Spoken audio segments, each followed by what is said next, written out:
Hi, welcome to the first video on your journey to become a free happy non-smoker. And today I just, as a first video, I just want to introduce myself and explain you a little bit who am I and what is my relationship with smoking, and more especially with stop smoking, so that you get a clear idea that yes, indeed, I'm a good resource to help you to become a free happy non-smoker. And I think my biggest advantage or my biggest benefit in helping you to become a free happy non-smoker is the fact that I've been a chain smoker myself for over 22 years. So every single thought, every single feeling that you might have about smoking, you can be sure of one thing: I felt the same feelings, and I've been thinking the same thoughts that you are probably thinking at this moment. Because I started smoking when I was 11 years old. I was in a very strict boarding school and smoking was completely forbidden. And I believe that that is one of the reasons why I started smoking, because it was forbidden and I was curious and I wanted to be part of the group together with my other friends, and I wanted to impress the girls and things like that. So that if I look back at how I started smoking, I feel that are the most important things that made me start smoking those very first cigarettes. So I don't know how it was in your life, what were exactly the circumstances in which that you became a smoker, but one thing I do know: you never choose to become a chain smoker, right? You just were curious about smoking and about the cigarette because your parents did it, your friends did it, and you wanted to belong to the group. You wanted to be part of the exciting new experience. But it was never a conscious choice of you in which you said, I'm gonna become a chain smoker. It didn't happen like that, right? It was out of curiosity, and because of the fact that it was forbidden, that you might have started smoking. Right? And in my case, I became a very fanatic smoker really quick. As you can see on the pictures that I will show you, I became a very big fan of the brand Marlboro, and I really started collecting every single thing I could find of Marlboro. I wanted to have it. I went to all the sport events. I went to all the open concerts where the girls of Marlboro were distributing all the promo stuff, and so that's how I started building my big collection of Marlboro, as you can see on the pictures. And also to give you an idea, at the end of my smoking career, I was working as a consultant, traveling around all over Europe and the world to help companies to improve their bottom line. And just to give you an idea, at that time in my life, I was smoking about 2 to 3 packs of cigarettes a day. To give you an idea, in the morning when I would wake up, the first thing I would do was smoke a cigarette, of course. And most often I already would have smoked 2 or 3 cigarettes even before leaving my bed. And then I would go to the bedroom, smoke another cigarette, take a shower, after the shower smoke another cigarette, shave myself, get dressed, smoke another cigarette, go down. Most of the time, like I say, I spent time in a hotel, so I would go downstairs to have breakfast in the hotel. And my breakfast, what was my breakfast? Most often it was 2-3 cigarettes and a can of Diet Coke or something like that. So then it was 7 o'clock in the morning and I already would have smoked 7 to 8 cigarettes. And like many smokers, from time to time I also was thinking, oh Eric, wouldn't it be better to stop smoking because it's not good for your health and it costs so much money, and there's you hardly can smoke anymore in a restaurant or in bars. So wouldn't it be better if you just would stop smoking? And every time I came up with a question about stop smoking, I immediately had an answer ready, like, oh yeah, but Eric, you know, okay, it's not healthy, but you're still so young, you still have plenty of time to stop smoking. Or I said to myself, yeah, but it's not the right moment, it's not the right time at this moment. I'm on a difficult project, and after this project, or within this and 3 months, or within this and 6 months, you know.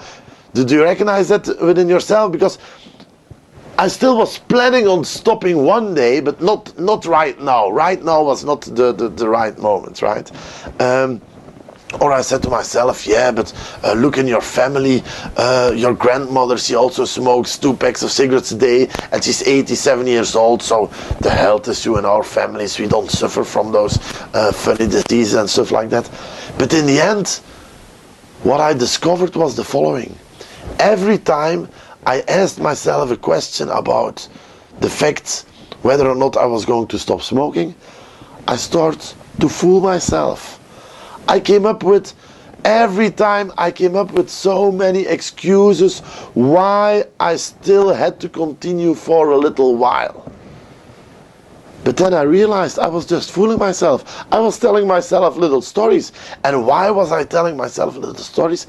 Because honestly, deep inside my heart, I was very afraid. I was afraid to stop smoking. I was afraid about all the things that were going to happen once that I would have stopped smoking. I really was afraid of that. And I come back to that in another video. We will go deeper into the fears and doubts that a smoker has when he is thinking about stop smoking. Because I can imagine that you too, from time to time, have doubts when you think about stop smoking. Maybe you are making the same excuses as I was making in the past when you were thinking about stop smoking, right? And so I discovered that I was fooling myself, and I said, Eric, this has to stop. And at that point in time, I asked myself a very simple question. And the question was exactly like this. I will still remember, I was at that point in time, I was on a project in Denmark, I was in Copenhagen, and I was sitting in my hotel, and I still see the moment where I asked myself that question. And the question was as follows. Eric, imagine you could stop smoking without any discomfort. If that would be possible, would you then immediately want to stop smoking? And I said, yes, of course. If that would be possible, of course I would like to stop smoking immediately. And I continued, I said, if that would be possible, I think that any smoker in the world would love to stop smoking immediately. And that was a very, very important answer that I gave to myself, because it was for the first time in my life that I answered to the question, Eric, do you want to stop smoking? That I answered to that question with a very convincing yes, I want to stop smoking. On one condition. I want to stop smoking on the condition that I can stop smoking without any discomfort, without having the feeling to give up something, without having the feeling to miss something, without having to run around the rest of my life and thinking every time I see a cigarette, oh no, I cannot have that anymore, I cannot have that anymore. If that would be possible, yes, I would want to stop immediately. And so that is basically also a very first important question I have for you. If you could stop smoking today without any discomfort, would you like to stop smoking right away? And I cannot answer that question for you. The only person that can answer that question is you yourself. Like you know, I don't mind other smokers. I don't want to force any smoker to stop smoking. I don't have problem with smokers. If a smoker wants to smoke, he can smoke. I will never ever try to convince a smoker to stop smoking, because in the end it's your decision. Nobody can convince you to stop smoking, because that is what I believe one of the biggest mistakes that the non-smokers make in relationship to helping smokers to stop smoking, and that is to try to convince them, oh daddy, you have to stop smoking, oh mama, you have to stop smoking, or telling your girlfriend or your boyfriend that they have to stop smoking. They have to do nothing. You only have to do what you want yourself. And so the question for today is, imagine you could stop smoking without any discomfort. Would you like to stop smoking immediately?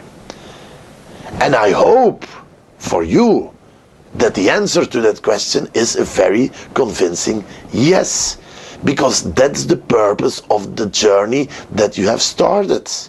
That is what I'm going to help you with. I'm going to help you stop smoking without any discomfort. But it's a journey we have to go through together. I by myself can do nothing. You by myself, you've noticed it. You've tried several things in the past. It didn't work out. So we are in this game together until the end. And that must be very, very clear for you. Because let's just for a moment look back at your previous, how would I say it?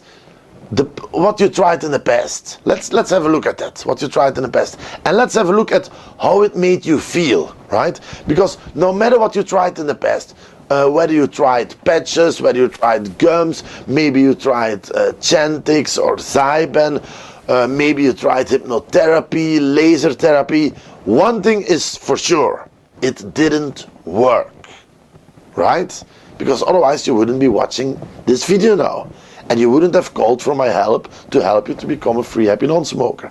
Now, there is a very good reason why all these things couldn't help you stop smoking. And as you will notice also on the journey that we are going to make, as you will notice in the future, most of the reasons why it didn't work are here between your two ears. It's all psychology. It's a mental process, yeah? And it is not what we have been told all our lives, the nicotine on itself, because nicotine on itself, as you will see in one of the next videos, nicotine is not the main problem. Nicotine is the reason why you smoke, but it's not the reason why you find it so difficult to stop smoking, right? Because I believe that no matter what methodology you have tried in the past to stop smoking, I believe that there are always three characteristics that come back.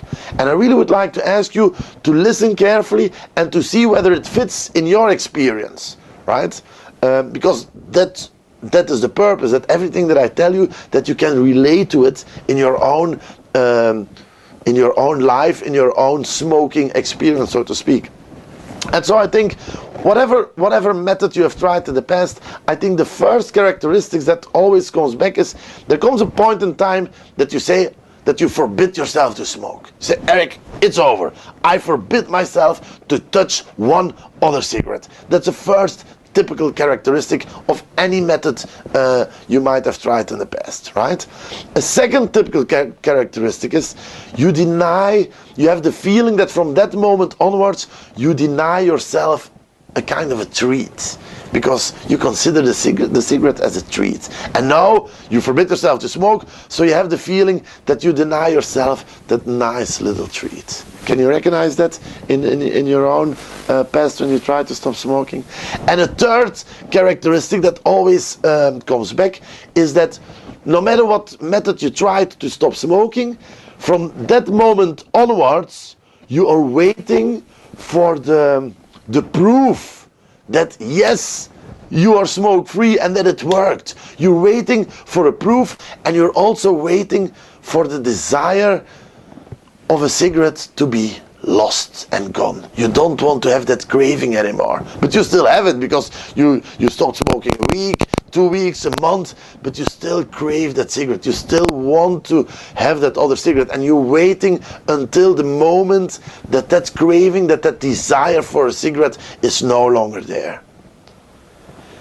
Can you recognize those three characteristics? So the fact that you forbid yourself to smoke, the fact that you deny yourself a nice treat, and the fact that you're waiting for the desire, the craving of a cigarette to disappear? Because if you can recognize yourself in these three things, then you have already discovered a first major reason why all these previous attempts you made have failed, right? And it's all happening here. It's all happening between our ears. It's a mental process. And what I will be doing in the coming days together with you is I will take you on a mental journey that will make it possible to stop smoking without any discomfort, without having the feeling of missing out on something, without having the feeling of sacrificing something, right? And once that you could make that mental shift in your mind, you will discover that give up smoking is one of the easiest things you have ever done in your life. And it's perfectly okay that you still are skeptical at this moment. Why is it normal? First of all, you've tried so many things, and all these things have promised you that they would help you to stop smoking, blah, blah, blah. And look, you're still watching this video because they didn't deliver on what they promised. I will make sure that I will deliver on what I promised. I will help you to become a free, happy non-smoker. But like I said before, I cannot do this by myself. There are no miracles in the world. There is no magic pill.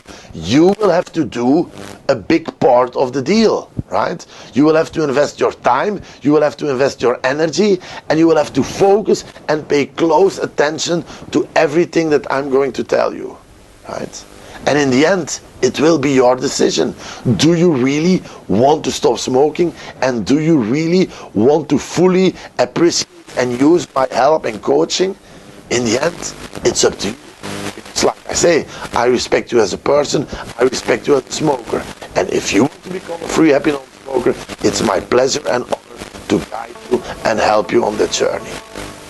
I see you in the next video. Have a great day. Bye.